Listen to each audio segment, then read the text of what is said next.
નમસ્કાર મિત્રો, જીપી સિરીઝમાં આપનું સ્વાગત છે। મિત્રો આજે તારીખ 1/7/2025 એટલે કે કેનેડા ડે છે અને આજે આપણે કેનેડાના એક ઐતિહાસિક શહેર યેલોનાઇફ સિટીના એક ઐતિહાસિક વારસાની વાત કરવાની છે। ખૂબ જ પ્રાચીન અસ્મિતા ધરાવતું આ શહેર છે અને આનો ઇતિહાસ પણ ખૂબ જ ગૌરવવંતો છે। એક્સ્ટ્રા ઓર્ડિનરી યેલોનાઇફ કહેવાય છે। અહીંયા દૂર થોડી આ વિસ્તારમાં જ હીરાની ખાણ છે। ઉપરાંત આ પ્રદેશ ખૂબ જ એક અલૌકિક પ્રદેશ છે। અહીંયા પ્રાચીન સમયે જવા માટે કોઈ રસ્તા હતા નહીં, એટલે આ વિસ્તારમાં આવવા માટે અવરજવર માટે માત્ર સી પ્લેનનો જ ઉપયોગ કરાતો હતો, કારણ કે રોડ રસ્તા હતા નહીં। ચારે તરફ વિશાળ મોટા તળાવો અને પહાડીય વિસ્તાર હતો, રોડ નહીં, રસ્તા નહીં, એટલે માત્ર સી પ્લેન દ્વારા જ અહીંયા અવર જવર થતી હતી। પરંતુ સી પ્લેનમાં માલ સામાન લાવવામાં ઘણી બધી તકલીફ પડતી હતી। ત્યારે કેપ્ટન ડોન બ્રાઉન એફ દ્વારા પાયલોટ કરાયેલું વિમાન ઉત્તર ધ્રુવ પર સૌ પ્રથમવાર વ્હીલથી સજ્જ વિમાન અહીંયા ઉતારાયું હતું। એક ટેસ્ટ હતો, રનવે પર દોડાવીને વિમાન ઉતારવાનો એક અહીંયા અખતરો થયો હતો અને સફળ થયો હતો અને એ જે વિમાન હતું એ અહીંયા પ્રદર્શનમાં રખાયું છે અને આજે આપણે એની મુલાકાત લેવા માટે આવ્યા છીએ। આ વિસ્તાર અને આ પ્રદેશના ઐતિહાસિક વારસા બાબતે આપણે અગાઉ પણ બીજા બ્લોગમાં વાત કરી છે અને એ ઉપરાંત આપણે હજુ ઘણા બધા અહીંના સ્મારકોની મુલાકાત લઈશું અને એ જણાવતા રહીશું।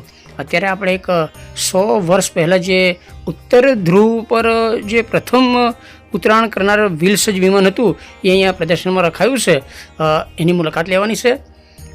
અહીંયા એક ફોટોશૂટ અને સેલ્ફી પોઈન્ટ માટે સિટી ઓફ યેલોનાઇફ દ્વારા એક સરસ વોલ બનાવાઈ છે, વેલકમ ટુ યેલોનાઇફ। એ વોલ પાસે બધા મેમોરિયલ શૂટ કરે છે અને સેલ્ફી પણ ફોટોગ્રાફ્સ અહીંયા ક્લિક કરતા હોય છે અને આપણે પણ એ રીતે અહીંયા સેલ્ફી થોડું શૂટ કર્યું છે। મિત્રો, યેલોનાઇફ, યેલો એટલે પીળી અને નાઇફ એટલે છરી, પીળી છરી, એટલે આ કોર્પોરેશન છે એનો લોગો છે એ પીળી છરી છે। આ જે યેલોનાઇફ પિન છે, થોડા દિવસ પહેલાં અહીંના વિઝિટર સેન્ટરમાં આપણે મુલાકાત લીધી હતી ત્યારે આપણને આ પ્રમાણપત્ર આપવામાં આવ્યું હતું અને એક આ પિન એટલે કે બટન, છરી, નાનકડી સરસ સિમ્બોલવાળી બટન પિન આપણને આપવામાં આવ્યું હતું। અને આજે કેનેડા ડે છે, હેપી કેનેડા ડે, એટલે આપણે આજે પરેડમાં ગયા હતા ત્યારે આ શર્ટ ઉપર આપણે આ જે પીળી છરીનું જે પિન બટન છે એ ધારણ કર્યું હતું।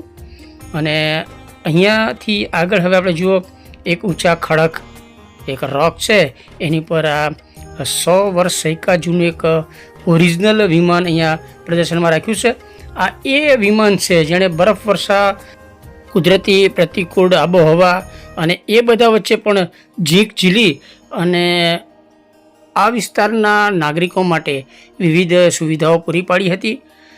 આ એક લડાકુ વિમાન જ કહેવાય, પણ યુદ્ધમાં નહીં પણ નાગરિકોના જીવન સુવિધા માટે કુદરતી આફતો સામે ઝઝૂમેલું આ લડાકુ વિમાન હતું એવું કહી શકાય। કુદરતી પ્રતિકૂળ સંજોગોમાં જીવન જરૂરિયાતની વસ્તુઓ કેનેડાના અન્ય પ્રાંતથી આ દુર્ગમ વિસ્તારમાં લાવવા લઈ જવાની કામગીરી કરી હતી। એવા ઐતિહાસિક વિમાનની આપણે ગાથા અત્યારે બતાવવાની છે। ત્યારે ટ્રેડિંગ પોસ્ટ, શાળાઓ, ખાણ કામકાજની મિલકતો, તેલ સંશોધન, સિનેમા અને કેટલાક નાના ટાપુઓને આ માલ સામાન લાવવા લઈ જવાની આવી સરસ સેવા આ વિમાન દ્વારા આપવામાં આવી હતી। પૃથ્વીની ઉત્તર ધ્રુવ ધરાવ પર સૌપ્રથમ વ્હીલથી સજ્જ રનવે પર દોડીને ઉતરાણ કરનાર આ વિમાન સૌપ્રથમ હતું અને એના pilot captain Don brown F હતા અને એમણે સફળતાપૂર્વક અહીંયા ઉત્તર ધ્રુવની જમીન ઉપર વ્હીલથી સજ્જ આ વિમાન અહીંયા લેન્ડ કર્યું હતું અને ત્યાર પછી માલવાહક જે વિમાનો જે છે એની અવર જવર ચાલુ થઈ હતી। એ પહેલાં બધા સી પ્લેનમાં જ અવર જવર કરતા હતા અને સી પ્લેનમાં થોડી માલ સામાન અને બધી વસ્તુઓ લાવવાની તકલીફો વધારે હતી, એટલે આ માલવાહક વિમાનની ખૂબ જ આવશ્યકતા હતી અને સાહસિક પાયલોટો દ્વારા સફળતાપૂર્વક આ માલવાહક વિમાનનું ઉતરાણ કર્યું હતું અને ત્યાર પછી ઘણી બધી સુવિધા થઈ ગઈ અને આ વિસ્તારને ડેવલપ કરવામાં કેટલાક પાયલોટ મિત્રોનો ખૂબ જ મોટો ફાળો રહ્યો હતો। અને આપણે 2 દિવસ પહેલાં એક વિડીયો શેર કર્યો છે, ધ રોક, એ પાયલોટ સ્મારક તરીકે ફેમસ છે। એટલે જે અહીંયા વિમાનોનું ઉડ્ડયન આ પ્રતિકૂળ વાતાવરણમાં કરતા હતા એવા પાયલોટો આ વિસ્તારની વિવિધ સુવિધાઓ પૂરી પાડવા માટે આ સાહસિક વિમાનનું ઉડ્ડયન કરતા હતા. અગાઉ જણાવ્યું તે પ્રમાણે 100 વર્ષ પૂર્વે આ ધરતી ઉપર જે વ્હીલવાળું પ્લેન ઉત્તરાયણ થયું હતું એ ઓરિજિનલ વિમાન અહીં પ્રદર્શનમાં રાખવામાં આવ્યું છે. મિત્રો, ઇતિહાસ એ આપણા શોખનો વિષય છે અને ઐતિહાસિક વાતો આપણા બ્લોગમાં હંમેશા આપણે રજૂ કરતા રહીએ છીએ. ઇતિહાસની વાત કરીએ તો જે લોકો ઇતિહાસને યાદ કરતા નથી, પોતાનો ઇતિહાસ દોહરાવતા નથી, તેમનો ઇતિહાસ ભૂસાઈ જાય છે. અને એટલે જ આપણે પૃથ્વી ઉપરના ધ્રુવ પ્રદેશનો હવાઈ ઇતિહાસ અહીંના શ્રી રાજ પાસેથી જાણીશું. તો આ પ્લેન છે ને એ 1968માં અને ટ્રાન્સપોર્ટ માટે વપરાતું હતું અને એ લોકો અહીંયા આગળ ડોનેટ કર્યું મૂકવા માટે કે સિમ્બોલ તરીકે. આ જ્યારે નોર્ધન આર્ટિક લેન્ડ છે ને એ બધા પહેલાં ડેવલપ નહોતા થયા, તો પહેલાં આવા બધા પ્લેન યુઝ થતા હતા અહીંયા આગળ બધું સામાન લાવવા માટે, બધું ડેવલપમેન્ટ કરવા માટે. પહેલાં જે પ્લેન યુઝ થતા ને બધા સી પ્લેન યુઝ થતા હતા. આ પહેલું પ્લેન હતું કે જે વ્હીલવાળું યુઝ કર્યું હતું લોકોએ 1967માં, અને પછી 1968માં પ્લેન ફાઇનલી લોકોએ ડોનેટ કર્યું એઝ મૂકવા માટે મોન્યુમેન્ટ તરીકે. એ લોકો આઈડો હતા કે નોર્થમાં આ બધું કેવી રીતના વિકસ્યું, લોકો રહેવા બધું, તો આવા બધા પ્લેન યુઝ થતા હતા. અને બ્રિસ્ટોલ ફ્રાઇટર કહે છે. મિત્રો, આ બ્રિસ્ટલ ફાઇટર 170 MK-31 જહાજ વિમાન છે અને એનો ઇતિહાસ હિસ્ટ્રી અહીં શિલાલેખમાં દર્શાવી છે. અને આ શિલાલેખના આધારે થોડું આપણે વિવરણ કર્યું છે. અને એ પ્રમાણે જોઈએ તો આ વિમાન છે તે વોર્ડિયર કેનેડા લિમિટેડનું હશે અને એમના દ્વારા જે તે સમયે ઉત્તર કેનેડાના વિકાસમાં આ વિમાનનો ઘણો મોટો ફાળો હતો.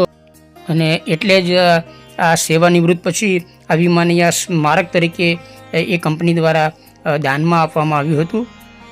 અને તેની પ્રશંસનીય સેવાના કાર્યની યાદમાં સ્મારક તરીકે અત્યારે અહીંયા એક ઊંચા ચટ્ટાન, એક રોક ઉપર એને સ્થાપિત કરાયું છે. અને આ બ્લોગની હાઇલાઇટ્સ જોઈએ તો કેપ્ટન ડોન બ્રાઉન એફ દ્વારા આ વિમાનને પાયલોટિંગ કરાયું હતું અને 1967માં આ વિમાનની સેવા શુભારંભ કરાયો હતો. અને તારીખ 6 કોઈ મહિનાની 1967ના રોજ ઇતિહાસ રચ્યા પછી એમ કહેવાય છે કે 1968ની શરૂઆતમાં સક્રિય સેવામાંથી નિવૃત્ત કરવામાં આવ્યું હતું અને અહીંયા પ્રસ્થાપિત કરાયું છે.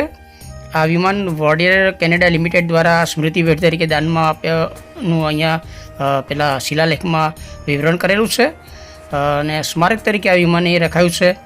ઉત્તર કેનેડાના યોગદાન માટે આ વિમાનનો મોટો ફાળો છે અને ઇતિહાસ એના સાક્ષી છે.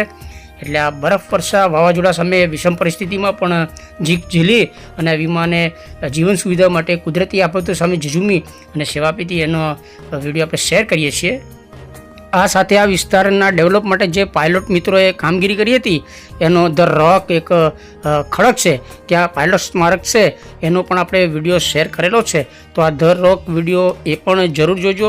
આ સાથે આપણે કેનેડા ડેના પરેડનો એક સરસ વિડીયો બનાવ્યો છે, વિવિધ સાંસ્કૃતિક કાર્યક્રમનો એક વિડીયો બનાવ્યો છે.